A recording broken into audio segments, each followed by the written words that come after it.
अपनी channel live with शोभा में आपका स्वागत करती हूँ। आशा करती हूँ आप अच्छे होंगे, स्वस्थ होंगे।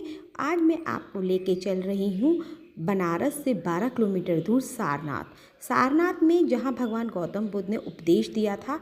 और सबसे पहले हमने ये ऑटो वाले भैया को पकड़कर हम गए वैष्णो माता के मंदिर। यहाँ पर बना हुआ है ये मंदिर, बहुत ही सुंदर है।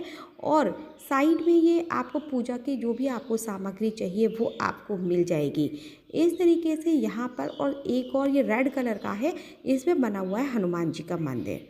तो जब हम सीढ़ियाँ चढ़ के ऊपर गए तो यहीं पे थोड़ा सा हमारे लेफ्ट हैंड साइड में बाण गंगा भी बनी हुई थी, और मंदिर के अंदर राम परिवार और दुर्गा माता की बहुत सुंदर सुंदर छवि बनी हुई थी। साइड में था ये प्रवेश द्वार, जहाँ हम सीढ़ियों से उतरकर नीचे की ओर गए। बहुत पतली पतली गलियाँ थी, और जब हम अंदर गए तो इस तरीके से ना पतला सा देवी माँ की कुछ पिंडी टाइप रखी हुई थी, जहाँ पर लोग आ रहे थे और पूजा कर रहे थे। इसी के जब हम राइट साइड में गए तो जहाँ पे जो मेन वैष्णो माता का मंदिर था, उनकी प्रतिमा लगी हुई थी, और साथ में उन्होंने दर्शन कराया हमें काल भैरव का। और इस तरीके से जब हम हनुमान जी के मंदिर गए तो वो बंद हो चुका था, लेकिन ये जो मंदिर था वो बहुत सुंदर था। उसके बाद हमें ऑटो वाले भैया ले गए ये स्वर्वेद महामंदिर धाम।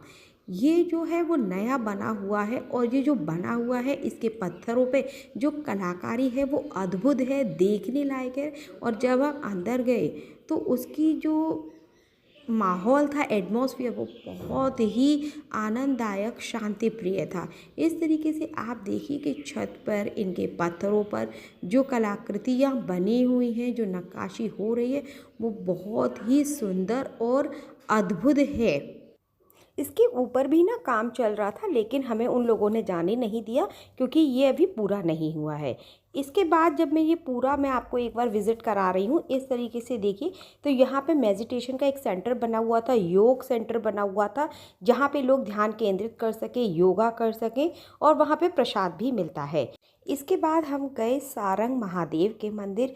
ये शिव भगवान के जो साले हैं उनका मंदिर बोला जाता है।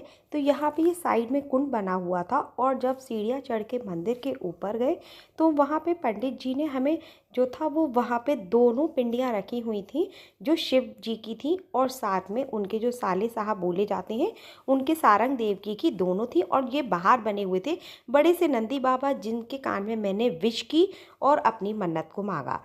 यहाँ पे भी फूल माला पूजा की सामग्री जो भी है, इस तरीके से पूरा एक बार में आप देखिए कि यहाँ का जो पूरा एटमॉस्फेयर था वो फुल ग्रीनरी था, और जो पानी का कुंड बना हुआ था वो बहुत आंखों को शांति देने वाला था। उसके बाद ये हमें ले गए एक चाइनीज़ टेम्पल, जहाँ पे बना हुआ था, बहुत छोटा से एरिया में बना था, लेकिन यहाँ की जो हरियाली थी बहुत सुंदर थी, और जो अंदर से जो मंदिर था वो भी बहुत सुंदर और अद्भुत बना हुआ था। और ये जापानी सभ्यता का एक बहुत छोटा सा रूप था जो बहुत अद्भुत था।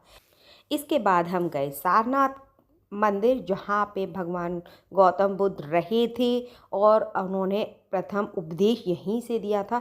जो इनका जो मंदिर है वो हमें गाइड भैया ने यही बताया कि ये इसको आज भी श्रीलंका अपने अंडर में रखे हुए है, पूरी देख रेख वही करती है। और इस तरीके से वहाँ पे कुछ लैंग्वेज में लिखा हुआ था जो हमारी समझ में नहीं आया, लेकिन जो मंदिर था वो वास्तविक में बहुत सुंदर था। और अंदर से जब हम गए तो भगवान गौतम बुद्ध की इस तरीके से पूरी मूर्ति बनी हुई थी, और पूरी दीवारों पे इस तरीके से उनकी हर छवि की कलाकृति बनी हुई थी, और यहाँ पे भीड़ भी बहुत थी।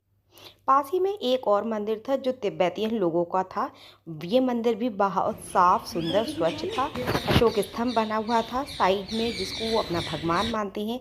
लाफिंग बुद्धा, उस तरीके से उनकी प्रतिमा थी, और ये मंदिर भी देखने में सुंदर था। इसके बाद हमने देखा यहाँ का म्यूज़ियम का ग्राउंड बहुत सुंदर था, और जो भी हमारे विभाग को इस तरीके से भगवान गौतम बुद्ध की जो भी अवशेष मिले हैं वो यहाँ पे रखे हुए थे, चाहे वो पत्थरों के बनी हुई थी, कुदाल, औजार जो भी उन्हें मिले थे। साथ में अशोक स्तंभ बना हुआ था। ये देखने में म्यूज़ियम अच्छा था। इस तरीके से ना आप सारनाथ को पूरा एक दिन में कवर कर सकते हैं।